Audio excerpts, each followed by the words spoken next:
Audio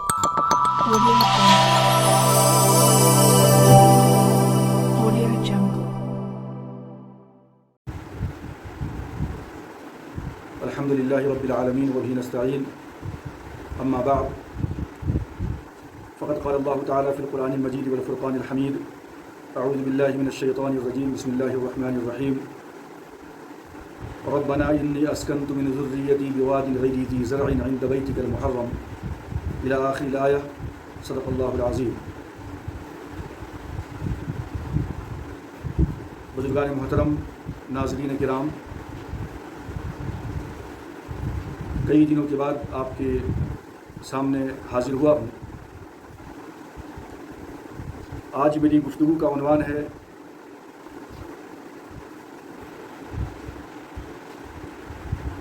عرب اور اس کے اندر رہنے والی قومیں، اسی طرح اسلام کی آمد، یہودیت، نصرانیت اور مجوسیت کس طرح سرزمین عرب کے اندر اپنے اپنے وقت میں عروج و زوال کا شکار ہوتی رہی. مکے کی اس بابرکت سرزمین کے اندر بت پرستی کی ابتدا کیسے ہوئی، یہ مہینہ جیسا کہ آپ جانتے ہیں کہ ربیع الاول کا مہینہ ہے، جو بہت ہی بابرکت، بہت ہی مقدس ماہ ہے. اس ماہ مبارک کے اندر جتنا زیادہ سے زیادہ ہو سکے ہم اسوہ رسول اکرم صلی اللہ علیہ وسلم کو عام کریں، اپنے رسول کا تعارف کروائیں دنیا کے سامنے، اپنے گھروں کے اندر اور اپنے بڑوں کے اندر، بچوں کے اندر اس کو عام کریں. سیرت کا پیغام دنیا کے چپے چپے اور گوشے گوشے کے اندر پھیلنا چاہیے. سیرت کو سمجھنے سے پہلے اور سیرت کے مطالعے سے پہلے میں ضروری سمجھتا ہوں کہ عرب کے جغرافیہ کے اوپر کچھ روشنی آپ کے سامنے ڈالی جائے. اسی طرح یہ بھی ضروری سمجھتا ہوں میں کہ بنی اسرائیل کی 2000 سالہ تاریخ کا ایک خاکہ، ان کے عروج کا، ان کے زوال کا، اسی طرح یہود و نصرانیت کا آپس میں جو ٹکراؤ رہا ہے تقریباً 600 سال تک، ان تمام کا مختصر سا جائزہ لیا جائے. جب آپ عرب کے خطے اور عرب کے باشندے اور وہاں کی رہنے والی گزری ہوئی قوموں کا آپ تذکرہ سنیں گے، حالات کو جانیں گے، پھر اس کے بعد نبی آخر الزماں جس قبیلے کے اندر رونما ہوئے، جس خطے کے اندر آپ رونما ہوئے، آپ اس قبیلے کو بھی جانیں، اس علاقے کو جانیں آپ. پھر اس کے بعد سیرت کے مطالعے سے آپ کو کافی دلچسپی پیدا ہو جائے گی اور اس سے بھرپور فائدہ حاصل کرنے کا موقع میسر آ جائے گا.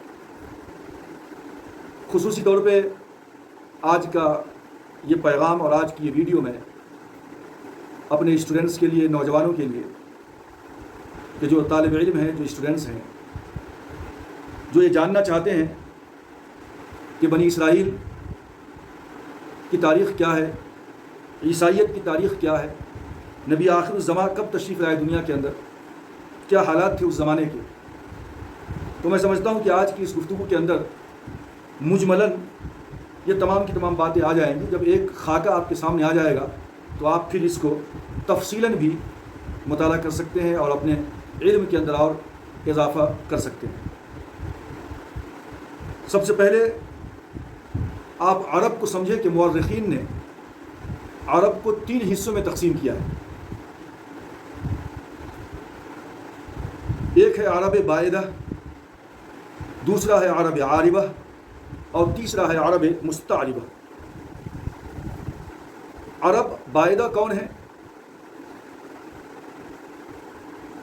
ایسی قومیں کہ جن کے اوپر اللہ کی نافرمانی کی پاداش میں اللہ کا عذاب، اللہ کا غیظ و غضب اور اللہ کا قہر نازل ہوا، اور وہ قومیں نیست و نابود ہو گئیں، اور آج ان کی کوئی نسل باقی نہیں ہے روئے زمین کے اوپر، صرف وہ تاریخ کا ایک حصہ بن چکی ہیں، اور اگر قرآن ہمیں نہ بتاتا تو شاید اس کی خبر بھی کسی کو نہ ہوتی،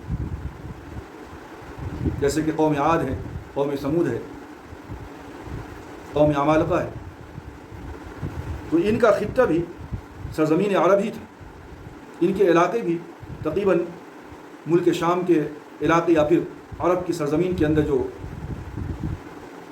ربع الخالی کے نام سے جس جگہ کو جانا جاتا ہے، وہ جگہ ان قوموں کا مسکن تھا، بڑے طاقتور تھے، بڑے مضبوط تھے، لیکن اللہ کے نبی اور ان کے حکم کی نافرمانی کی پاداش میں اللہ کے غیظ و غضب کا شکار ہوئے، وہ قومیں برباد ہو گئی، اس کا نام و نشان آج باقی نہیں ہے، تو یہ عرب باعدہ کہلاتی ہے یہ قوم۔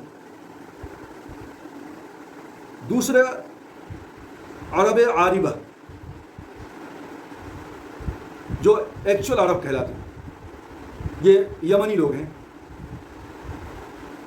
سن آف دا سوئل جس کو آپ کہہ سکتے ہیں، اور یہی وہ قحطانی عرب بھی کہلاتے ہیں۔ اور جو تیسری قسم ہے عرب کی وہ ہے عرب مستعربہ، یعنی یہ خود عرب نہیں ہے لیکن عربوں میں رہ کر کے عربی سیکھ لیا، تو یہ بھی عرب کہلانے لگے، جیسے کہ حضرت ابراہیم علیہ السلام ہے، آپ کی زبان عربی نہیں تھی، آپ تو عراق سے آئے تھے، ملک شام میں آئے، پھر مصر میں مائیگریٹ ہوئے، پھر اس کے بعد فلسطین کے اندر مائیگریٹ ہوئے، اور اپنے خاندان کے ایک جو ہے حصے کو آپ لا کر کے مکے کی سرزمین میں بسا دیے۔ حضرت اسماعیل علیہ السلام ہیں، قبیلہ بنو جرہم کے اندر پلے بڑھے، تو قبیلہ بنو جرہم چونکہ یہ قحطانی عرب تھے، ایکچول عرب تھے، یمن کے رہنے والے تھے یہ، اسی لیے ان کے اندر رہ کر کے آپ نے بھی عربی سیکھ لی، تو گویا کہ پورا کا پورا بنو اسماعیل یہ عرب مستعربہ کہلاتے ہیں، جو ایکچول عرب نہیں ہے لیکن انہوں نے عرب کے ساتھ رہ کر عربی سیکھ لی، تو یہ بھی عرب کہلانے لگے۔ تو یہ عرب مستعربہ کو عدنانی عرب بھی کہتے ہیں۔ بنو اسماعیل کے اندر ایک شخص عدنان ہے جو بہت فیمس ہوا، تو اس کے ذریعے سے عدنانی عرب کہلائے۔ اور عرب عاربہ کے اندر یعنی یمن کے اندر جو پرانے لوگ تھے، جیسے قوم سبا ہے، حمیر ہے، سلطنت حمیر، ان کے جو لوگ ہیں یہ لوگ اصل عرب ہیں قدیم، اور یہ عرب عاربہ کہلاتے ہیں، اور انہی کے اندر ایک شخص پیدا ہوا بہت مشہور قحطان نامی، تو اس کے نام سے قحطانی عرب یہ کہلانے لگے۔ تو یہ تو سب سے پہلے عرب کو 3 حصوں میں مورخین نے تقسیم کیا ہے، اس کا میں نے مختصراً آپ کے سامنے خاکہ پیش کیا ہے۔ اب اس کے بعد آپ کو یہ معلوم ہے کہ جو عرب کی سرزمین ہے، یعنی اس کا اکثر و بیشتر حصہ بالکل خالی چٹیل میدان پڑا ہوا تھا۔ یمن کا جو علاقہ ہے، چونکہ یہ کوسٹل ایریا ہے، سمندر کے کنارے ہے، سمندر لگتا ہے اس کو، سی پاٹ ہے یہ، جس کی بنیاد پہ یہاں پہ کچھ آبادی تھی، قوم سبا یہاں پہ آباد تھی، حمیر سلطنت یہاں پہ موجود تھی۔ یہ بالکل جغرافیہ کے اندر بالکل نیچے کے حصے میں آپ کو نظر آئے گا، اور اس کو پھر لیفٹ سائڈ میں لگتے ہوئے آپ کو پھر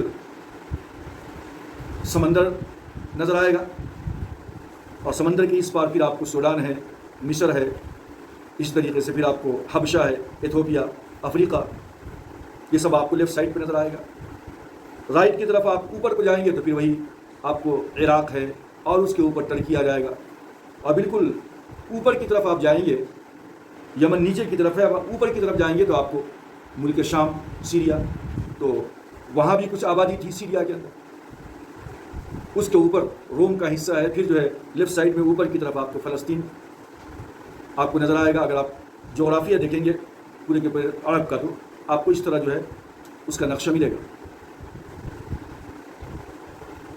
ابراہیم علیہ السلام کی شخصیت، آپ کی پرسنالٹی تقریباً 2000 یا 2200 قبل مسیح کی ہے، جب آپ تقریباً 87 ایئرس کے ہو گئے تو اللہ تبارک و تعالیٰ نے آپ کو دوسری بیوی حضرت ہاجرہ سے حضرت اسماعیل علیہ الصلوۃ والسلام دیا.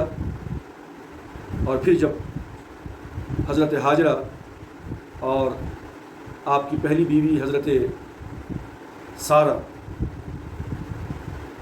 دونوں کی آپس میں جب تھوڑی سی چپکلش ہوئی تو ابراہیم علیہ الصلوۃ والسلام نے اللہ کے حکم سے حضرت ہاجرہ اور چھوٹے بچے اسماعیل کو آپ مکہ کے لق و لق صحرا کے اندر چھوڑ گئے. تو گویا کہ اب تک مکہ اس کے اطراف و اکناف کا پورا علاقہ بالکل انسانوں سے خالی تھا.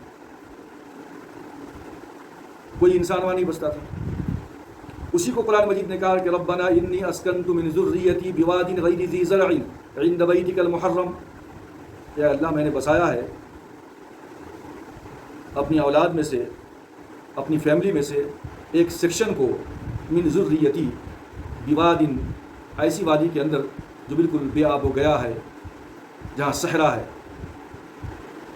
بے آب و گیا وادی ایسی ویلی جس کے اندر نہ تو سرسبز و شادابیاں ہیں نہ کوئی انسان بستا ہے نہ پانی ہے کچھ نہیں ہے. میں نے وہاں پہ بسا دیا ہے اپنی فیملی کے ایک حصے کو. اشارہ اسماعیل علیہ الصلوۃ والسلام اور حضرت ہاجرہ کی طرف. تو اب یہ پتہ چلا کہ انسانیت کی ابتدا اور انسانیت کا آغاز عرب کے اندر یعنی مکے کے اندر جو ہوا ہے وہ حضرت ہاجرہ اور حضرت اسماعیل علیہ الصلوۃ والسلام سے ہوا ہے. تو پتہ چلا کہ اسماعیل اور ہاجرہ کے ذریعے سے گویا کہ اسلام کی ابتدا بھی ہوئی. انسانیت کا آغاز بھی ہوا وہاں اور اسلام کی ابتدا بھی اسلام کا آغاز بھی مکے کی سرزمین میں یہاں سے شروع ہوتا ہے. اس کا آغاز معجزانہ طور پہ جب وہاں زمزم کا کنواں نکلا جو بند تھا کیسے بند ہوا تھا اس کے اوپر گفتگو ہوگی ابھی.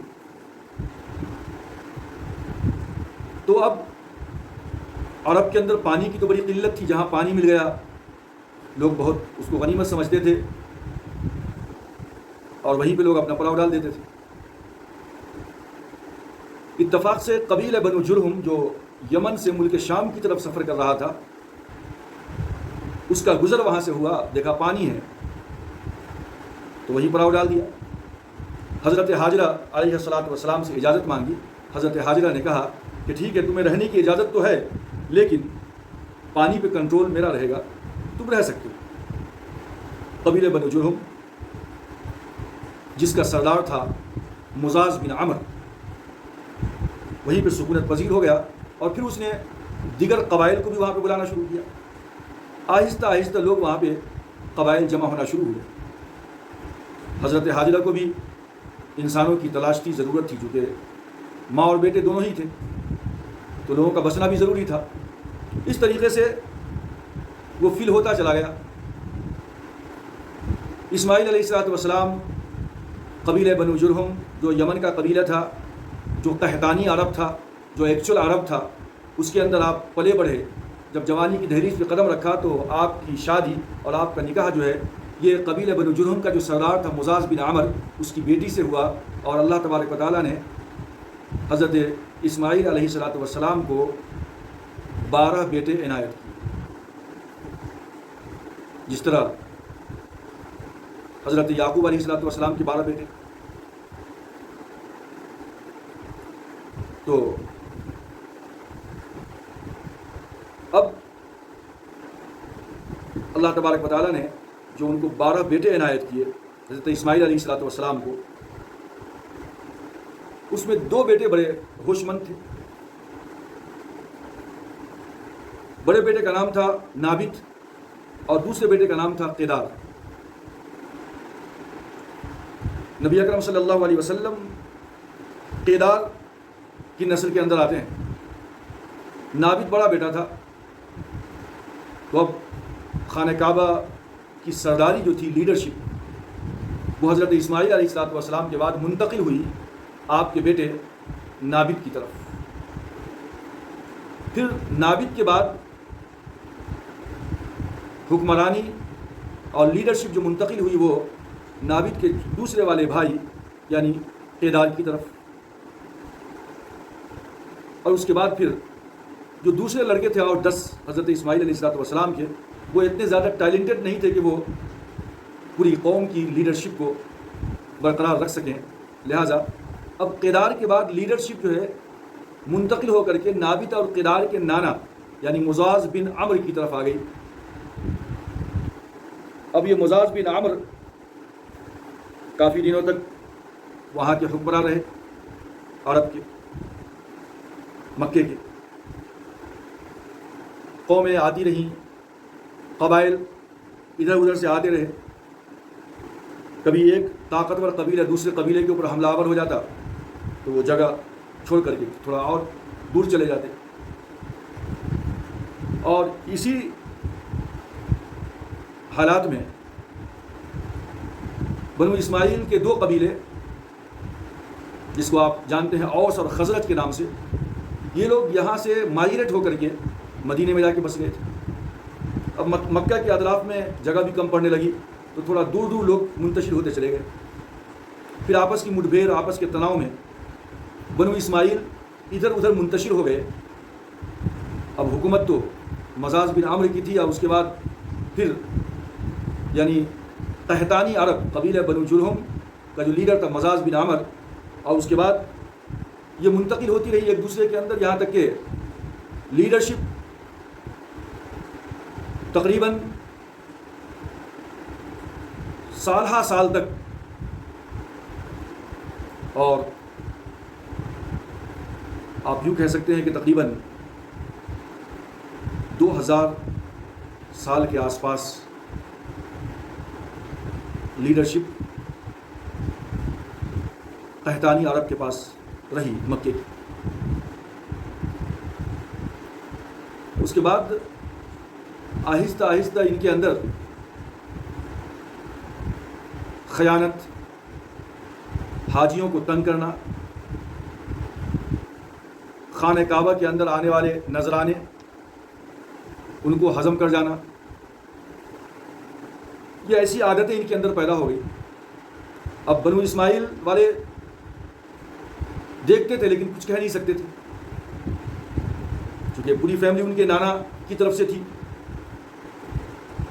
لہٰذا بنو اسماعیل ادھر ادھر منتشر ہوتے رہے۔ ان کے اس ہزاروں سال تک جو ہے حکمرانی قحطانی عرب کے اندر جاری و ساری رہی۔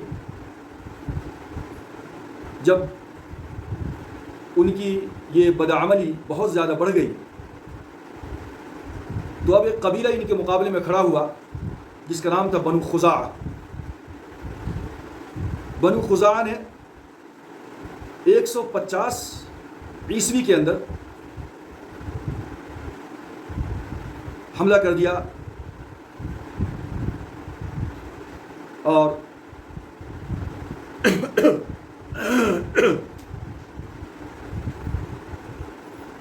اس قبیلے سے جو قبیلہ بنو جرہم ان کے پورے نسل کے اندر جو یہ حکومت چلتی ہوئی آ رہی تھی، ان سے ان لوگوں نے حکومت چھین لیا۔ 150 میں بنو خزاعہ نے حکومت چھینی ہے، اور 150 سے لے کر تقریباً 450 تک یعنی 300 سال تک یہ حکومت بنو خزاعہ کے پاس رہی ہے۔ بنو خزاعہ نے جس وقت حملہ کیا ہے تو اس وقت قبیلہ بنو جرہم کے اندر سے جو سردار تھا اس کا نام تھا عمرو بن حارث۔ عمرو بن حارث بنو خزاعہ سے لڑ تو نہیں سکا، لیکن جب بھاگنے لگا تو اس نے زمزم کے کنویں کو بند کر دیا، اور اس طرح بند کر دیا کہ بہت سارے جو سونے چاندی تھے جو چڑھائے جاتے تھے خانہ کعبہ کے اندر، اس کو بھی اسی کنویں میں ڈال دیا۔ ہرن کی سونے کی ہرن تھی سونے کی 2 اس کو بھی اسی کے اندر ڈال دیا، اور اس طریقے سے زمزم کو بند کر دیا کہ پتہ ہی نہیں چلتا تھا کہ زمزم کہاں ہے۔ اور یہ اسی وقت زمزم بند ہوا ہے 150 عیسوی کے اندر، اور اس کے بعد سے پھر یہ جو ہے آپ کو اللہ کے رسول صلی اللہ علیہ وسلم کے دادا حضرت عبد المطلب کے ہاتھوں جو ہے وہ زمزم پھر واپس ملے گا۔ تو 150 سے تقریباً کئی سو سالوں تک، یعنی 150 سے حضور اکرم صلی اللہ علیہ وسلم 571 کے اندر آپ پیدا ہوتے ہیں، تو 150 کے بعد 250، 350، 450 اور 550، تو تقریباً کئی سو سال تک جو ہے یہ زمزم بالکل بند تھا اور اس کا اتا پتہ کسی کو نہیں تھا۔ پھر کہ بنو خزاعہ نے جب جو ہے قبیلے بنو جرہم سے حکومت چھینی ہے تو 150 میں اور جو ہے 450 تک ان لوگوں نے حکومت کیا ہے، قبیلے بنو خزاعہ نے۔ اب یہ 150 کے اندر خانہ کعبہ کے اندر جو توحید کا مرکز تھا، ابراہیم علیہ السلام نے ان کے رگ و ریشے کے اندر توحید بھر دیا تھا، توحید کا رنگ جو ہے ان کو اوپر چڑھا دیا تھا، لیکن اچانک ایک ایسا واقعہ پیش آیا کہ یہی قبیلہ بنو خزاعہ کے اندر، جو قبیلہ بنو خزاعہ بھی بڑا کرپٹ تھا، کرپشن میں ملوث تھے یہ بھی، لیکن اس کے اندر ایک آدمی ایسا تھا جس کا نام تھا عمر بن لحی۔ یہ بڑا نیک اور پارسا تھا، لوگ عمر بن لحی کی پارسائی کو تسلیم کرتے تھے، اس کی نیکی کو۔ لوگ کہتے تھے کہ قبیلہ بنو خزاعہ ہے تو بڑا کرپٹ، لیکن اس قبیلے کا یہ آدمی عمر بن لحی بڑا نیک اور پارسا ہے، لہٰذا اس کی لوگ بہت زیادہ محبت کرتے تھے اس سے، اور اس کی سب کے سب سنتے تھے۔ یہ اتفاق سے عمر بن لحی 150 عیسوی کے اندر ملک شام کو جاتا ہے تجارت کی غرض سے، اور وہاں ملک شام کے اندر بت پرستی تھی، اور روم کے اندر بھی بت پرستی تھی، آپ جانتے ہیں۔ تو وہاں دیکھا کہ طرح طرح کے بت لوگ بنا کر بیچ رہے ہیں۔ اس نے پوچھا یہ کیا ہے؟ بولے کہ یہ بت ہے۔ کیا کام کرتے ہو؟ تو اس کو سامنے رکھ کر کے اپنا دھیان اور گیان لگاتے ہیں تاکہ اللہ کی یاد اچھی طرح ہوتی ہے، انسان کا دھیان بھٹکتا نہیں ہے ادھر ادھر۔ اس بولا کہ بڑی اچھی بات ہے، مجھ کو بھی ایک بت دے دو۔ چنانچہ اس نے بھی ایک بت خریدا جس کا نام بعل تھا، اور لا کر کے خانہ کعبہ کے اوپر لگا دیا۔ اب جو لوگ حج کو آتے تھے، اکثر و بیشتر پہلی مرتبہ آتے تھے، وہ بھی سمجھتے تھے کہ یہ شاید خانہ کعبہ کا ایک پارٹ ہے۔ کسی نے مخالفت نہیں کیا، کچھ لوگوں نے کیا تو اس نے سمجھا دیا کہ بھائی ہم تو مانتے خدا کو ہی ہیں، ایک اللہ کی عبادت کرتے ہیں، ہم اس بت کی عبادت نہیں کر رہے، لیکن اس کی وجہ سے ہمارا دھیان نہیں بھٹکے گا، ہم یکسو ہو کر کے اللہ کا تصور کر سکتے ہیں۔ اب پھر وہاں سے آہستہ آہستہ لوگوں کی عقیدت بڑھتی گئی، اور بت پوجا اور بتوں کی پرستش جو ہے وہاں سے شروع ہو گئی عمرو بن لحی کے ذریعے سے۔ یہ پہلا شخص ہے جس نے خانہ کعبہ کے اندر لا کر کے بت رکھا، اور پھر وہاں سے اب تو خانہ کعبہ کے قریب کے جو پتھر تھے وہ بھی متبرک سمجھے جانے لگے، گویا کہ پتھروں کی اور بتوں کی ٹریڈنگ شروع ہو گئی۔ لوگ جو ہے ایک ایک بت بنا کر کے اپنے گھر میں رکھنا شروع کیا۔ بعد میں الگ الگ قبائل کے الگ الگ ہر قبیلے کا ایک بت جو ہے خانہ کعبہ کے اندر رکھ دیا گیا، یہاں تک کہ جب اللہ کے رسول نے مکہ فتح کیا ہے تو اس وقت خانہ کعبہ کے اندر 360 بت تھے، آپ جانتے ہیں۔ تو اس طریقے سے اللہ کے رسول نے فرمایا کہ عمر بن لحی کو میں نے دیکھا معراج کے موقع سے کہ وہ جہنم کے اندر چکر کاٹ رہا ہے، اس حالت میں کہ اس کی پوری انتڑیاں پیٹ کی باہر نکلی ہوئی ہیں اور وہ جہنم کے چکر لگا رہا ہے۔ یہ اس جرم کی پاداش میں کہ اس نے توحید کے مرکز کے اندر گویا کہ بت پرستی کا آغاز کیا اور بت پرستی کی ابتدا کیا اس نے 150 عیسوی کے اندر، اور یہ محمد رسول اللہ صلی اللہ علیہ وسلم کے آنے تک اور مکہ کے فتح ہونے تک یہی کیفیت جاری و ساری رہی خانہ کعبہ کے اندر۔ اب اس کے بعد 450 میں بنو خزاعہ سے حکومت منتقل ہو کر کے پھر بنو اسماعیل کے اندر آ جاتی۔ وہ اس طرح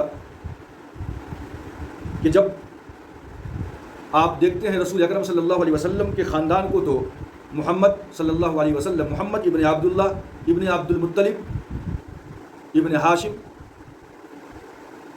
اور ابن عبد مناف ابن قصی، محمد ابن عبداللہ ابن عبد المطلب ابن ہاشم ابن عبد مناف ابن قصی، یعنی چھٹا نمبر جو ہے وہ قصی بن کلاب کا ہے۔ تو یہ قصی وہ شخص ہے کہ جس نے دیکھا کہ اصل میں خانہ کعبہ تو ہمارے باپ دادا کی جاگیر ہے، ہماری دادی بی بی ہاجرہ اور دادا اسماعیل یہاں پہلے آ کر بسے تھے. ان کے ذریعے سے اللہ تبارک و تعالیٰ نے زمزم دیا تھا اور اس گھر کو جو ہے اللہ تبارک و تعالیٰ نے توحید کا مرکز بنایا تھا. تو اصل اس میں تو اجارہ داری ہماری ہے، لیکن اس کے اوپر قبیلہ بنو خزاع جو ہے حکومت کر رہا ہے. لہٰذا بنو اسماعیل جو ادھر ادھر منتشر ہو گئے تھے، قصی نے تمام کے تمام بنو اسماعیل کو قریب کیا، ان سے گفتگو کیا، ان کو جو ہے یکجا کیا، اور ایک طاقت بن کر کے 450 عیسوی کے اندر قصی بن کلاب نے بنو خزاع کے اوپر حملہ کیا، اور اس طریقے سے بنو خزاع کو جو ہے مکہ چھوڑنا پڑا، اور اب جو ہے حکومت قحطانی عرب سے منتقل ہو کر پھر سے عدنانی عرب یعنی حضرت اسماعیل علیہ السلام کے خاندان کے اندر حکومت مکہ کی پھر سے آ گئی. تو یہ تو آپ نے دو چیز دیکھی کہ انسانیت کا آغاز اور اسلام کی ابتدا کیسے ہوئی، بت پرستی کی ابتدا اور اس کا آغاز کس طریقے سے ہوئی. اب اس کے بعد پھر ایک مسئلہ ہے کہ ملک شام کے علاقے کے اندر اور اسی طریقے سے فلسطین کے اندر کچھ یہودی قبائل آباد تھے. وہاں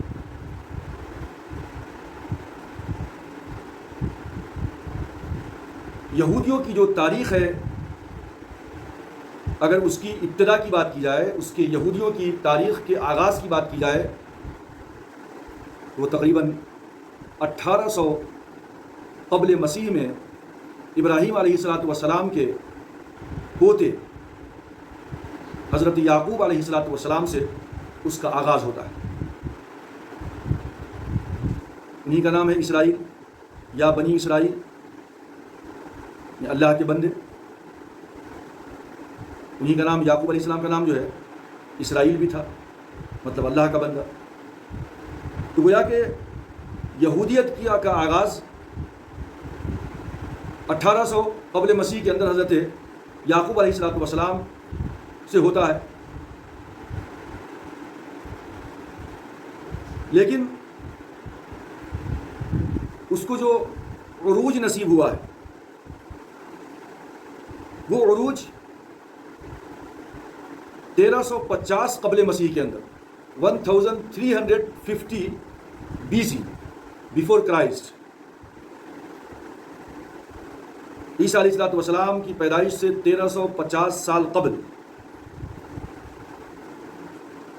یہودیوں کو امت مسلمہ کا درجہ حاصل ہوا، جبکہ 1350 قبل مسیح میں پروردگار عالم نے حضرت موسیٰ علیہ السلام کو کوہ طور پہ بلا کر کے توریت عطا فرمایا. اور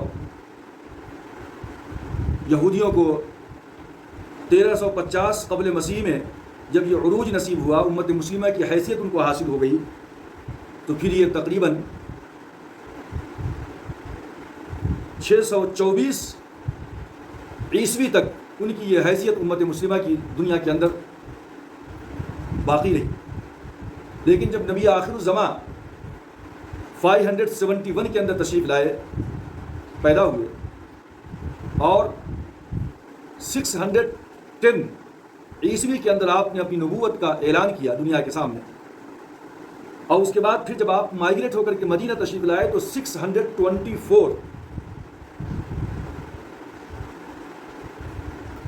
624 عیسوی کے اندر تحویل قبلہ کا حکم دیا اللہ تبارک و تعالیٰ نے، کہ اب تک قبلہ بیت المقدس تھا، لیکن جب مدینہ تشریف لائے اللہ کے رسول تو 624 عیسوی کے اندر تحویل قبلہ کو گویا کہ بنو اسرائیل کی معزولی کا اعلان کر دیا اللہ تبارک و تعالیٰ نے، کہ اب تک وہ بنی اسرائیل، وہ یہودی کہ جو تقریباً 2000 سال تک امت مسلمہ کی حیثیت حاصل رہی ہے، جن کو اب جو ہے قبلہ بدل دیا گیا ہے، تحویل قبلہ ہو چکا ہے، اور اب گویا کہ بنی اسرائیل کو امت مسلمہ کی حیثیت سے معزول کیا جا رہا ہے، اور اب جو ہے امت مسلمہ کی حیثیت تا قیامت جناب محمد رسول اللہ صلی اللہ علیہ وسلم کی امت کو حاصل ہوگی۔ لہذا 624 کے اندر بنی اسرائیل کی امت مسلمہ کی حیثیت ختم کر دی گئی اور مسلمانوں کو اس عہدے کے اوپر فائز کیا گیا۔ اب عرب کے اندر یہودی قبائل، یہودی حضرات کس طریقے سے داخل ہوئے، تو سب سے پہلے ہم دیکھتے ہیں کہ 721 قبل مسیح کے اندر اشوری نے ملک شام پہ حملہ کیا ہے اور شمالی علاقے کے اندر تہس نہس مچایا اس نے۔ تو جب اشوریوں نے حملہ کیا ہے 721 قبل مسیح میں، تو وہاں سے کچھ قبائل منتقل ہو کر کے اپنی جان بچا کر کے حجاز وغیرہ کے علاقے میں آ کر آباد ہو گئے۔ اس طریقے سے یہودی داخل ہو گئے عرب کے اندر، شام سے شام سے فلسطین وغیرہ سے ادھر مائگریٹ ہو کر کے آ گئے۔ اس کے بعد دوسرا جو ان کا حملہ ہوا ہے وہ نبوکز نظر، یا جس کو بخت نصر کہتے ہیں آپ، 587 قبل مسیح میں یروشلم پہ حملہ کیا ہے عراق کے بادشاہ نے۔ 6 لاکھ یہودیوں کو تحقیق کیا، قتل کیا اس نے، اور 6 لاکھ مرد و عورت کو بالکل جانوروں کی طرح غلام بنا کر یہ بابل لے کے گیا، شہر بابل عراق کے اندر، اور تقریباً 70 سال یا 100 سال تک ان کو قید بامشقت کی سزا دیا ہوا اس نے۔ یہ یہودیوں کے عروج کا دور نہیں بلکہ ان کے زوال کا دور ہے۔ ان کے عروج کا زمانہ جہاں حضرت یوشع بن نون، حضرت موسیٰ علیہ السلام کے پہلے خلیفہ سے لے کر حضرت داؤد اور حضرت سلیمان علیہ السلام تک ان کا دور عروج ہے، اور اس کے بعد ان کے اوپر زوال کا دور شروع ہوتا ہے۔ اور پہلا یہ دور اشوریوں کا حملہ ہے، اس کے بعد بخت نصر کا حملہ ہے 587 کے اندر، جہاں 6 لاکھ یہودیوں کو اس نے قتل کیا اور 6 لاکھ کو اس نے جو ہے قیدی بنایا۔ اور 100 سال کی اسیری یا 70 سال کی اسیری کے بعد ایران کا بادشاہ کہ خورس، یا جس کو ہم ذوالقرنین کہتے ہیں، اس نے جب جو ہے عراق پہ چڑھائی کیا ہے، اور عراق پہ چڑھائی کرنے کے بعد اس نے جب بخت نصر کو شکست دیا ہے اور عراق کو اپنے قبضے میں لیا ہے، تو پھر ذوالقرنین نے ان تمام کے تمام 6 لاکھ یہودی قیدیوں کو اس نے رہائی دے دی۔ اب اس رہائی کے بعد کچھ لوگ جو ہے نکل کر عراق، ظاہر سی بات ہے کہ عرب کے نقشے میں رائٹ کی طرف اوپر کے حصے میں ہے، تو جب ان کو رہائی ملی ہے بابل سے، تو وہ عراق سے نیچے کی طرف تھوڑا آ گئے، تبوک وغیرہ کے علاقے میں آ کر کے وہ آباد ہو گئے ہیں تھوڑے یہودی لوگ۔ تو اس طریقے سے اشوریوں کے زمانے میں بھی وہ لوگ تھوڑے آئے نیچے۔ بخت نصر جب قید بنا کر لے گیا، قیدی بنا کر، اور ذوالقرنین نے جب ان کو رہائی دلائی، تو اس زمانے میں بھی وہ کچھ نکل کر کے نیچے آ گئے۔ اور اس کے بعد عیسیٰ علیہ السلام سے تقریباً 450 سال قبل، یعنی 450 قبل مسیح میں حضرت عزیر علیہ السلام کی ماتحتی میں آپ نے جو اصلاحی کام کیا اور تجدیدی کام کیا یروشلم کے اندر، تو پھر سے ان کو ترقی نصیب ہوئی یہودیوں کو، اور تقریباً ان کا 300 سالہ دور بہت اچھا گزرا ہے ان کا۔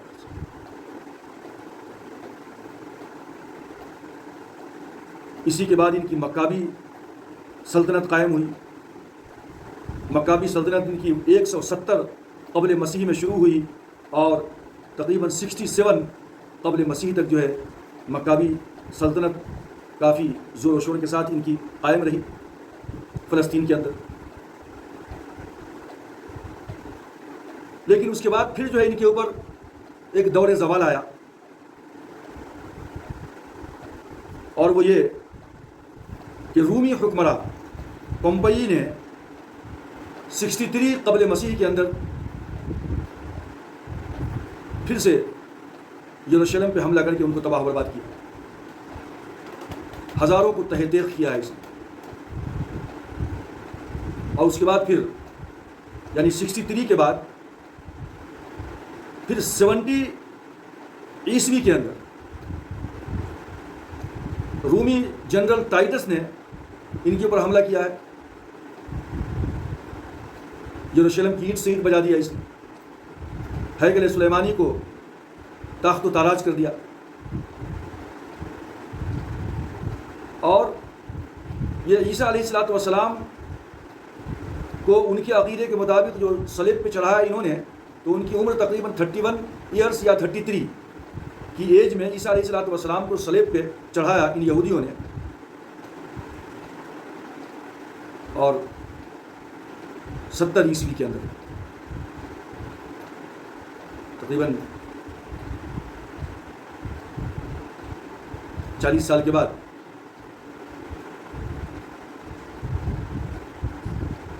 ٹائٹس نے جب حملہ کیا ہے تو اس نے تو ایک ہی دن کے اندر تقریباً 1,00,000 سے زائد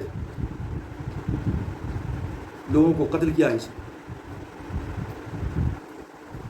اور جب ٹائٹس کا حملہ ہوا ہے تو اس کے بعد کچھ قبائل وہاں سے نکل کر، یعنی 70 عیسوی کے بعد یا 135 عیسوی کے بعد کے اندر یہودیوں کا ڈائسپورا شروع ہوتا ہے، ان کے انتشار کا زمانہ ہے، ان کو وہاں پہ رہنے کی اجازت نہیں تھی، سب کو جو ہے یروشلم کو خالی کرنا پڑا، تھوڑے ہندوستان کی طرف، تھوڑے یورپ کی طرف، تھوڑے کہیں جرمنی میں، کہیں پوری دنیا کے اندر جہاں جن کو جیسا موقع ملا وہاں پھیل گئے۔ اسی زمانے میں یہودیوں کا 3 مشہور قبیلہ بنو قریظہ، قبیلہ بنو قینقاع، بنو نذیر، یہ تینوں کے تینوں یثرب یعنی مدینے کے اندر آ گئے تھے۔ ان لوگوں نے سوچا کہ کہاں جائیں گے، تو ان لوگوں نے کہا کہ بھائی ہم نے اپنی کتابوں میں پڑھا ہے کہ آخری نبی کا ظہور ہوگا، اور وہ جو ہے کہاں ہوگا بھائی، تو کھجوروں کی چھاؤں میں ہوگا، اور وہ زمین، وہ بستی یثرب کی ہے، مدینے کی ہے، لہذا چلو یثرب چلتے ہیں، پرانا نام مدینے کا یثرب تھا، تو یہاں پہ آ کر کے یہ تینوں قبائل یہودیوں کی آباد ہو گئے۔ تو اس طریقے سے ہم نے دیکھا کہ 2-3 فیز کے اندر، 2-3 قسطوں کے اندر یہودیوں کا داخلہ عرب کی سرزمین کے اندر جو ہے ہوتا ہے۔ اب اس کے بعد معاملہ یہ ہوا کہ 300 عیسوی کے اندر رومی حکمراں جس کا نام قسطنطین یا انگلش کے اندر کانسٹنٹائن کہتے ہیں آپ، شام کے اوپر روم ہے، قرآن کے اندر باضابطہ ذکر ہے الف لام میم غلبت الروم فی ادنی الارض وهم من بعد غلبهم سيغلبون، قرآن نے بھی ذکر کیا ہے روم کا۔ تو روم کا جو بادشاہ تھا کانسٹنٹائن یا قسطنطین، 300 عیسوی کے اندر اس نے عیسائیت قبول کر لیا۔ جب اس نے عیسائیت قبول کیا تو کچھ ہی سالوں کے بعد، یعنی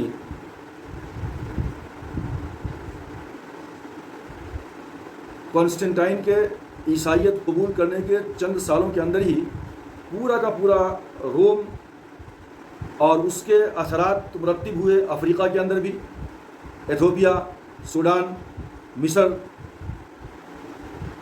ان تمام کے تمام علاقوں کے اندر جو ہے عیسائیت نے جڑ پکڑ لیا۔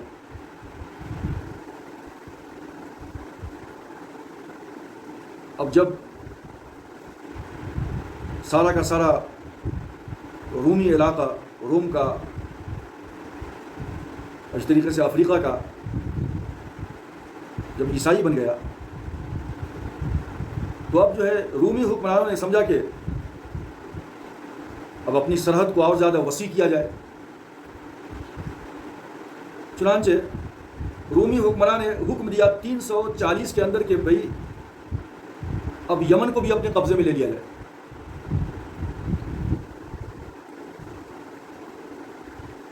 یمن کے اندر بھی بت پرستی تھی، 340 میں یمن پہ حملہ ہوا، رومیوں نے حکم دیا ایتھوپیا کو، چونکہ بالکل یمن نیچے ہے اور بیچ میں سمندر ہے، اور ادھر لیفٹ کے اندر وہ ایتھوپیا ہے، حبشہ، بالکل سمندر کو پار کیا اور یمن کے اوپر حملہ کر دیا.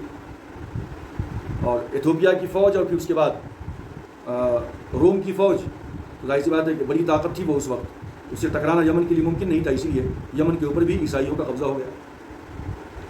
340 سے لے کر کے 378 عیسوی تک عیسائیت نے خوب زور پکڑا، اور عیسائیت کا رعب و دبدبہ، اور گویا کہ وہاں کا ایک سمجھیے کہ آفیشیل ریلیجن جو ہے پورے روم کا عیسائیت بن گیا، نصرانیت. 378 کے اندر 378 عیسوی میں بغاوت ہو گئی عیسائیوں کے خلاف، اور جس کو یہ لوگ قابو میں نہ کر سکے، اور رومیوں کو بحالت مجبوری یمن کو چھوڑ کر وہاں سے باہر نکلنا پڑا، بھاگنا پڑا. لیکن یمن کے بازو میں جو نجران کا علاقہ ہے، نجران کے اندر ظاہر سی بات ہے کہ 340 میں عیسائیت وہاں بھی داخل ہو چکی تھی. نجران کے اندر ایک راہب تھا، ایک پادری تھا، ایک پوپ، ایک پریسٹ، جس کا نام تھا فیمیوس. یہ وہاں پہ عیسائیت کو فروغ دیتا رہا، پریچنگ کرتا رہا، اور وہاں پہ اس نے اپنی حکومت قائم کر لی تھی. حکومت کو چلانے کا انداز بہت اچھا تھا. 3 بڑے بڑے عہدے قائم کیے تھے اس نے، ایک سید، اور دوسرا تھا عاقب، اور تیسرا تھا اسقف. سید جو خارجی معاملات کو دیکھتا تھا، اور عاقب جو اندرونی معاملات پہ نظر رکھتا تھا، اور اسقف تمام کے تمام مذہبی معاملات کو انجام دیا کرتا تھا. بڑے بہترین طریقے سے یہاں پہ ان کی حکومت چل رہی تھی. اب اس کے بعد اسی اسنا میں 378 میں یمن سے عیسائی لوگ نکل گئے بغاوت کی وجہ سے. تقریباً 38 سال تک انہوں نے حکومت کیا یہاں پہ. اس کے بعد یمن کا سلطنت حمیر کا ایک بادشاہ جس کا نام تھا ابو کرب. یہ ابو کرب جو ہے یمن سے نکل کر ملک شام کی طرف جاتا ہوا یہ مدینہ پہنچا، یا مدینہ ہی گیا یہ بزنس کی غرض سے، تجارت کے لیے. یہ ابو کرب بھی کیا ہے، بت پرست ہے، لیکن جب یہ گیا ہے بزنس کے لیے، بادشاہ وقت ہے، کہاں گیا ہے یہ مدینہ کے اندر یثرب میں، تو وہاں پہ اس کی ملاقات ہوتی ہے بنو قریظہ کے 2 عالموں سے. یہ بنو قریظہ، بنو قینقاع، بنو نذیر، یہ 3 قبائل یہودیوں کے مشہور ہیں جو فلسطین سے نکل کر یہ آ گئے تھے جب ڈائسپورا کے شکار ہوئے تھے. تو بنو قریظہ کے 2 عالموں سے ملاقات ہوئی، اور بنو قریظہ کے 2 عالموں نے جو یہودی تھے اس نے یہودیت کی دعوت دے دی ابو کرب کو. ابو کرب جو ہے وہیں پہ یہودیت قبول کر لیا، اور اس کے بعد اس نے دعوت دیا بنو قریظہ کے 2 عالموں کو کہ جب آپ لوگ میری بات مجھ کو یہاں پہ سمجھا سکتے ہیں تو آپ ہماری قوم کے لوگوں کو بھی اچھی طرح آپ سمجھا سکتے ہیں، تو چلیے یہاں سے اور یمن چلیے، اور یمن میں چل کے جو ہے جب یہ دین صحیح ہے، یہودیت صحیح ہے، تو یہودیت کی پریچنگ اور یہودیت کی تعلیم اور یہودیت کی تبلیغ آپ یمن میں بھی دے چلے. لہٰذا بنو قریظہ کے 2 عالموں کو ابو کرب جو ہے مدینہ سے لے کر یمن کے اندر آیا، اور یہاں پہ پھر باضابطہ یہودیت کی تعلیم اور اس کی تبلیغ کا سلسلہ زور و شور سے شروع ہوا. بادشاہ وقت کی پشت پناہی تھی، یہودیت پھیلتی رہی. کچھ سالوں کے بعد جب ابو کرب کا انتقال ہو گیا، تو ابو کرب کے انتقال کے بعد تخت کے اوپر ابو کرب کا بیٹا بیٹھا ہے جس کا نام ہے ذو نواس. اب یہ ذو نواس بہت ہی زیادہ متشدد قسم کا آدمی تھا. اس نے بالکل ایک آرڈیننس جاری کر دیا یکساں سول کوڈ کا کہ اب پورے کے پورے یمن کا جو آفیشیل ریلیجن ہوگا وہ یہودیت ہوگا. اب اگر کسی نے یہودیت کو قبول کرنے سے انکار کیا تو اس کی سزا قتل ہے. جب ایسا ہوا تو لوگ بہت پریشان ہو گئے. اسی درمیان ایک واقعہ یہ پیش آیا کہ ایک صاحب کرامت بزرگ عیسائیوں کا ایک راہب وہ کسی طرح چھپ چھپا کر جو ہے داخل ہو گیا یمن کے اندر، اور اس نے سوچا کہ جب موقع ملے گا ہم بھی عیسائیت کی تبلیغ کریں گے وہاں پہ چھپ چھپا کر کے. لہذا وہ بیچارہ اپنا ایک گھر کے اندر بیٹھا رہتا تھا، انجیل کی تلاوت کرتا رہتا تھا. اسی دوران ایک واقعہ یہ پیش آیا کہ ذو نواس کے دربار میں ایک بہت بڑا جادوگر تھا. مسلم شریف کے اندر یہ حدیث موجود ہے تفصیل کے ساتھ کہ وہ جادوگر جب بوڑھا ہو گیا تو اس نے ذو نواس سے کہا کہ بادشاہ سلامت شاید کہ میری عمر اب وفا نہ کرے، میں بوڑھا ہو چکا ہوں اور کہیں یہ میرا علم جادوگری کا میرے سینے میں دفن نہ ہو جائے. میں چاہتا ہوں کہ کوئی ذی ہوش بچے کو میرے حوالے کر دیا جائے تاکہ میں اپنا فن اس کو سکھلا سکوں. بادشاہ وقت کی طرف سے اناؤنسمنٹ ہوا، لوگوں نے اپلیکیشن ڈالی، جو سب سے ذی ہوش اور ذہین بچہ تھا اس کا سلیکشن ہوا، اور پھر جو ہے روزانہ وہ بچہ اپنے گھر سے ذو نواس کے محل میں اس جادوگر کے پاس جادو سیکھنے کے لیے جاتا تھا. اچانک دیکھا تو راستے میں جاتے جاتے ایک دن اس کو جو ہے ایک گھر کے اندر سے کچھ پڑھنے کی آواز سنائی دی کان کے اندر. وہ بچہ جو ہے تجسس کا شکار ہوا. وہ ایک دن جو ہے جھانکا اندر تو دیکھا کہ کوئی بزرگ آدمی بیٹھے ہوئے ہیں، آج کچھ تلاوت کر رہے ہیں. جا کے بیٹھا وہاں، بولے حضرت کیا پڑھ رہے ہیں آپ؟ بولے کہ دیکھو بیٹے، اصل میں جو دین ہے وہ دین کیا ہے؟ نصرانیت، عیسائیت. یہودیت تو پہلے آئی تھی، وہ ختم ہو گئی. اب عیسائیت جو ہے یہ اصل دین ہے، لہٰذا اس دین کو تم قبول کرو. بولا کہ ٹھیک ہے وہ دین ہے کیا، بتائیے تو صحیح کچھ. تو بولے کہ ٹھیک ہے روزانہ تم آیا کرو، تھوڑی تھوڑی دیر، ٹائم بھی نہیں ہے تمہارے پاس، روزانہ تھوڑا تھوڑا میں تم کو سکھاؤں گا. اب آتا وہ بچہ، پہلے وہ پادری کے پاس جاتا چھپ چھپا کر کے. پادری نے منع کر دیا تھا کسی کو بتانا نہیں کہ میں تم سے ملتا ہوں، تم مجھ سے ملتے ہو، میں تم کو کچھ سکھاتا ہوں. تھوڑی دیر وہاں پہ رہتا، اس کے بعد پھر جادوگر کے پاس جاتا. اب جادوگر کے پاس جانے میں تھوڑی تاخیر ہو جاتی، جادوگر پٹائی کرتا اس کی، دیر سے کیوں آئے. پھر جو ہے وہاں دیر ہو جاتی تو گھر جاتا، گھر میں دیر ہوتی تو گھر والے مارتے اس کو. بیچارہ بیچ میں پھنس گیا.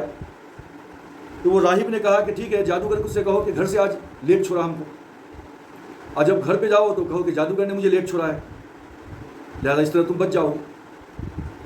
کچھ دنوں تک یہی سلسلہ چلتا رہا. اچانک ایک دن بچہ آ رہا تھا، دیکھا کہ راستے کے اندر کافی ازدحام ہے، کافی لوگ جمع ہیں. قریب جا کے دیکھا تو ایک بہت بڑا درندہ کھڑا ہوا ہے، اور لوگ ڈر کے مارے اس طرف جا نہیں پا رہے ہیں، اس طرف سے لوگ ادھر نہیں آ پا رہے ہیں. بچے نے کہا کہ دیکھو آج جو ہے یہ ٹیسٹ کرنے کا اچھا موقع ہے کہ آیا وہ جادوگر کا دین صحیح ہے،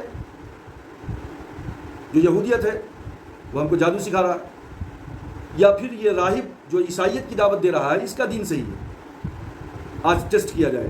چنانچہ بچے نے ایک پتھر اٹھایا اور اللہ سے دعا مانگی کہ یا اللہ اگر راہب کا دین جو عیسائیت ہے اگر وہ صحیح ہے تو اس پتھر سے تو اس جانور کو ہلاک کر. لہٰذا پتھر مارا اس نے اور جانور وہیں پہ مر گیا، ہلاک ہو گیا. اب بچے کی بہت واہ واہی اور شاباشی لوگ دینے لگے، یہ اتنا بڑا کام کیا جو کوئی نہیں کر سکا. اب بچہ سمجھ گیا کہ جو راہب کا جو دین ہے عیسائیت یہی صحیح ہے. چنانچہ ایک دن ایک واقعہ یوں پیش آیا کہ ذو نواس کے محل کے اندر ایک وزیر تھا جس کی آنکھوں کی روشنی زائل ہو گئی تھی. اس کو کسی نے بتایا کہ بھائی یہ بچہ شاید کہ ٹھیک کر دے، اس کو بتاؤ.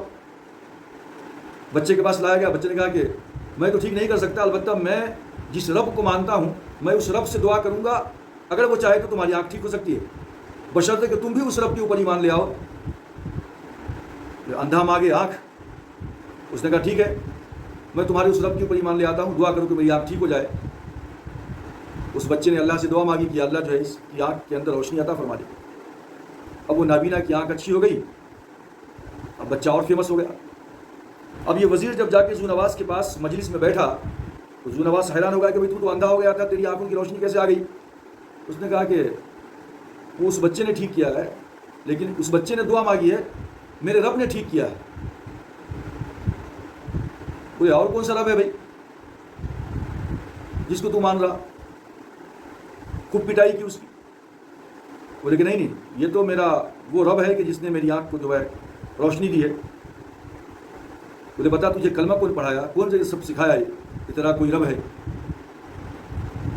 اب پٹائی لگنے کے بعد وہ بچے کی طرف اشارہ کیا، اب وہ بچے کو بھی خوب پٹائی کیا تو اس نے بتا دیا نام راہب کا کہ راہب نے مجھے یہ سب کچھ سکھلایا۔ اب راہب کو بلایا گیا جو عیسائیت کی تبلیغ کر رہا تھا۔ اس نے کہا کہ ہاں میں جو ہے جو سچا دین ہے، جو سچا مذہب ہے عیسائیت، میں اس کی تبلیغ کر رہا تھا۔ اب زو نواز نے کہا کہ یا تو عیسائیت کا انکار کر دے، یہودیت کو قبول کر لے، ورنہ میں تجھے آرے سے چروا دوں گا۔ راہب نے انکار کیا، لہذا زو نواز نے حکم دیا اس کے لوگ آ کر کے اس راہب کو بالکل سر کے اوپر سے آرا چلا کر کے 2 ٹکڑے کر دیا اس کو۔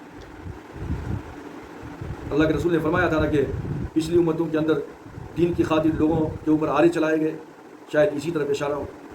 پھر اس کے بعد اس کو بلایا گیا وزیر کو جس کی آنکھ ٹھیک ہو گئی تھی۔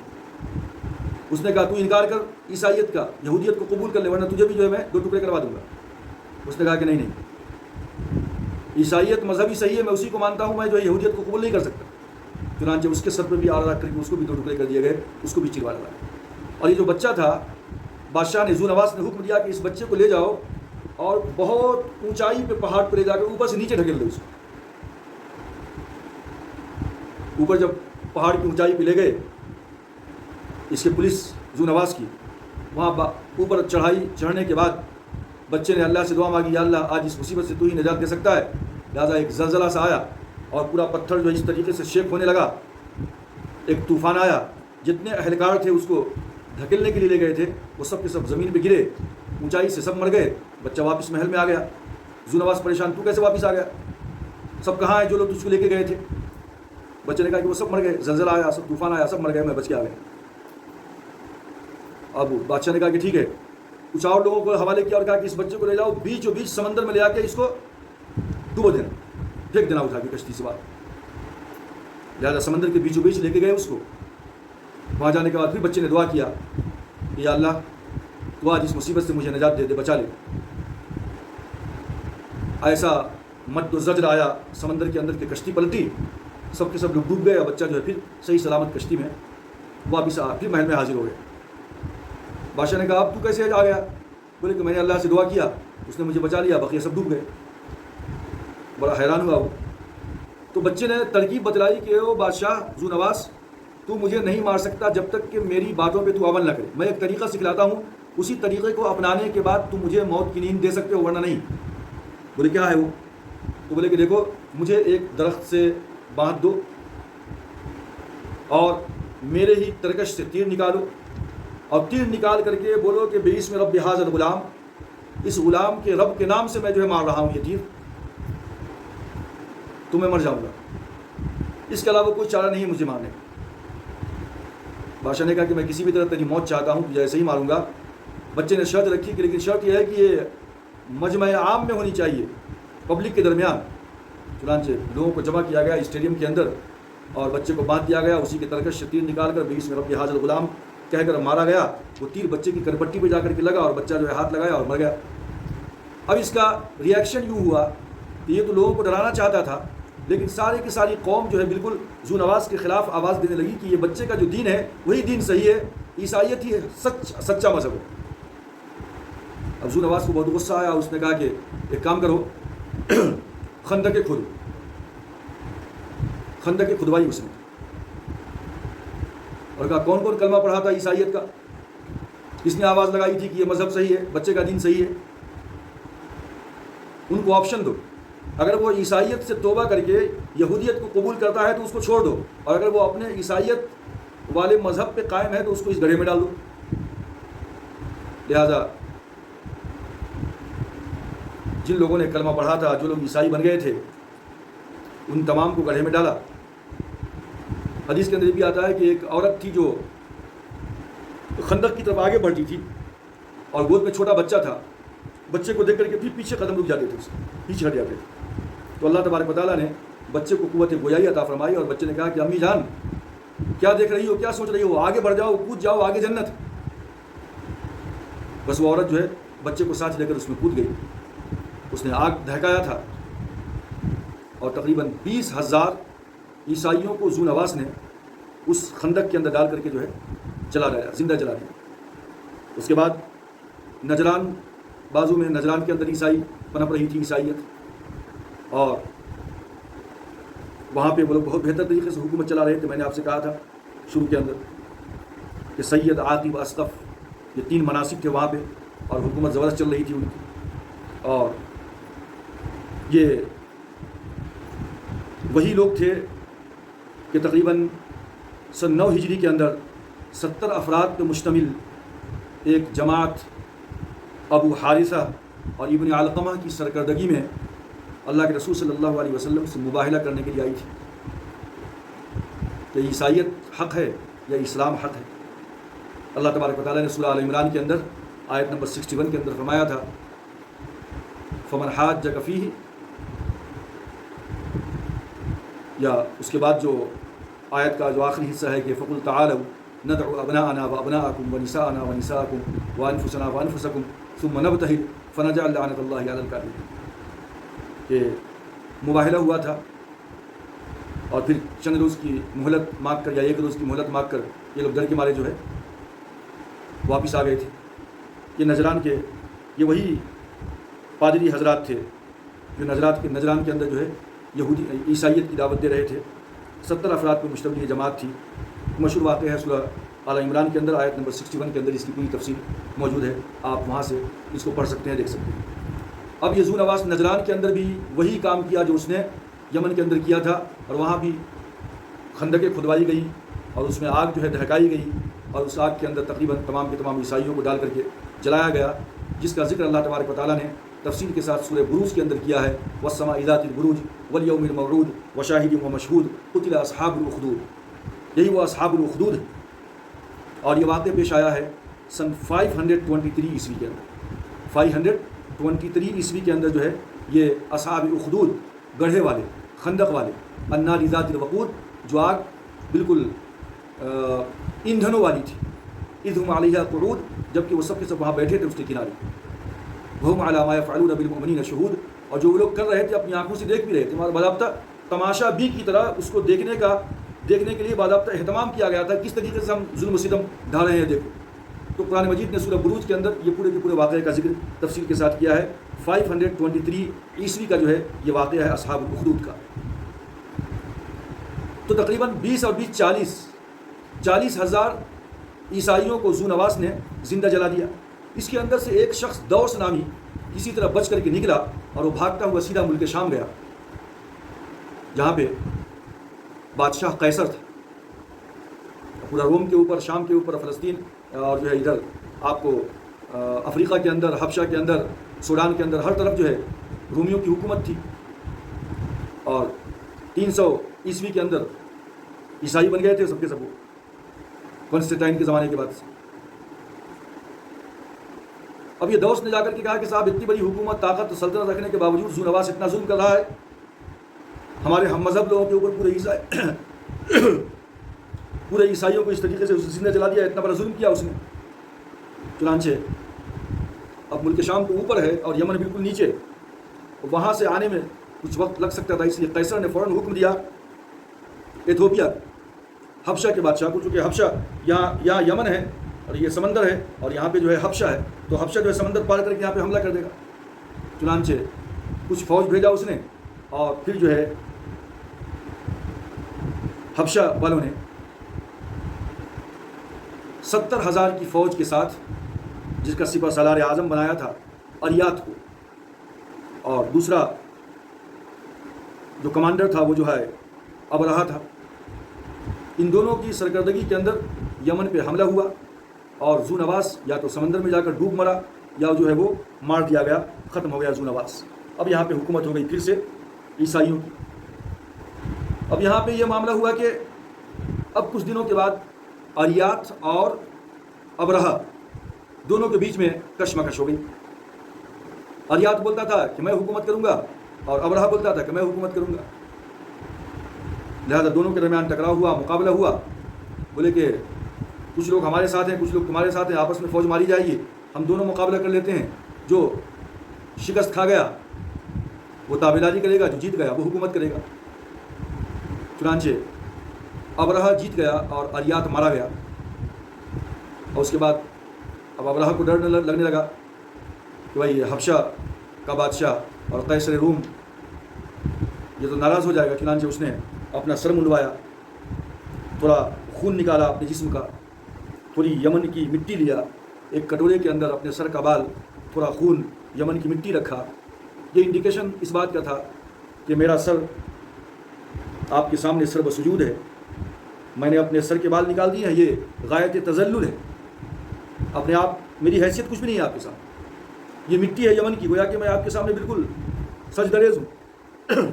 میرا یہ خون مطلب یہ میری پوری حیثیت گویا کہ کچھ نہیں ہے آپ کے مقابلے میں, یہ آپ کے لیے میں اپنے آپ کو قربان کرنے کے لیے تیار ہوں. لہٰذا یہ ایک ناچیز غلام ہے آپ کا جو آپ سے یہ خواہش کر رہا ہے کہ مجھے یہاں پہ حکومت کرنے دے, بقیہ جو حکومت چلے گی وہ آپ ہی کے اشارے پہ چلے گی. اب جب شاہ حبشہ نے دیکھا اور قیصر روم نے جب ابرہہ کی اس حرکت کو دیکھا تو اس کو بھی ترس آ گیا کہ ٹھیک ہے, حکومت کر لیں دو, چھوڑو. اب ابرہہ یہاں پہ حاکم بن گیا. ابرہہ نے جب یہاں پہ حکومت کیا ہے تو یہ تقریباً 525 میں اس نے حکومت کی باغ ڈور سنبھالی ہے ابرہہ نے یمن کے اندر. اس کے بعد اس نے ایک بہت بڑا چرچ بنایا ہے یمن کے اندر, کیپٹل پلیس صنعاء کے اندر, بہت بڑا چرچ. بادشاہ سے پیسہ وغیرہ لے کر کے اہل روم سے خوب جو ہے مزین کیا, آراستہ کیا, سجایا, تاکہ خانہ کعبہ کو ریپلیس کیا جائے. اہل عرب سب کے سب خانہ کعبہ کو جاتے ہیں حج کے لیے, وہاں نہ جا کر یہیں پہ آئیں. اناؤنسمنٹ کروا دیا کہ یہاں پہ خانہ کعبہ کو نہ جائے, یہیں پہ آئے لوگ حج کرنے کے لیے. ایک عرب کا نوجوان جس کو غصہ آیا, اس نے راتوں رات جا کر کے اس میں ٹوائلٹ کر دیا. یا پھر یہ بھی آتا ہے کسی نے آگ لگا دیا چرچ کے اندر. ابرہہ کو معلوم ہوا کہ کسی عرب نوجوان نے ایسی حرکت کی ہے. اس کو غصہ آیا کہ جس خانہ کعبہ کی وجہ سے میرا یہ عبادت خانہ جلا دیا گیا یا خراب کر دیا گیا, اس خانہ کعبہ کو ہی مٹا دیا. چنانچہ پھر ابرہہ جو ہے 60,000 کی فوج لے کر روانہ ہوتا ہے مکے کے اندر آنے کے لیے, خانہ کعبہ کو گرانے کے لیے, ڈھانے کے لیے, جس میں 13 ہاتھی, تاکہ بلوزر کا کام دے سکے. پلرز کے اندر خانہ کعبہ کی رسی باندھ کر, ہاتھیوں کے گلے میں رسی باندھ کر ایک جگہ بھگا دیں گے تو پلر گر جائے گا, خانہ کعبہ منہدم ہو جائے گا. یہ ارادہ تھا اس کا. قریب جا کے پڑاؤ ڈالا مقام مغمس کے اوپر. اللہ کے رسول کے دادا عبد المطلب کے 200 اونٹ بھی پکڑ لیے اور کاٹ اٹھ کر کے ذبح کر کے کھا پی لیا. 60,000 کی فوج تھی. پھر عبد المطلب گئے اونٹ لینے کے لیے تو اس کو بڑا غصہ آیا کہ چونکہ عبد المطلب خانہ کعبہ کے متولی تھے, کیئر ٹیکر تھے, تو اس نے کہا کہ تم کو خانہ کعبہ کی فکر نہیں, اپنے اونٹوں کی فکر ہے. تو عبد المطلب نے بہت تاریخی جملہ کہا تھا کہ میں چونکہ اونٹوں کا مالک ہوں اس لیے میں اپنا اونٹ لینے کے لیے آیا ہوں, اور خانہ کعبہ کا مالک تو اللہ تبارک و تعالیٰ ہے, وہ اپنے گھر کی حفاظت خود کر لے گا. لہٰذا وہ غصے میں آ کر کے خانہ کعبہ پہ حملہ آور ہوا. تمام کے تمام مکے کے لوگ جو ہے پہاڑوں پہ جا کر کے جو ہے چھپ گئے تھے, کیونکہ ابرہہ کی اتنی بڑی فوج کی طاقت کے سامنے ان کا ٹکنا مشکل تھا. لہٰذا اللہ تبارک و تعالیٰ نے اپنے گھر کی حفاظت فرمائی. سورۃ الفیل کے اندر اللہ تبارک و تعالیٰ نے تفصیل کے ساتھ اس کا ذکر کیا. الم تر کیف فعل ربک باصحاب الفیل have you not seen how your Lord dealt with the people of elephant. الم تر کیف فعل ربک باصحاب الفیل الم یجعل کیدہم فی تضلیل. Did he not make their treachery unsuccessful. وارسل علیہم طیرا ابابیل and he sent against them flocks of birds. ترمیہم بحجارۃ من سجیل, striking over them with hard stone of baked clay. فجعلهم كعصف مأكول, then he made them like eaten away straw.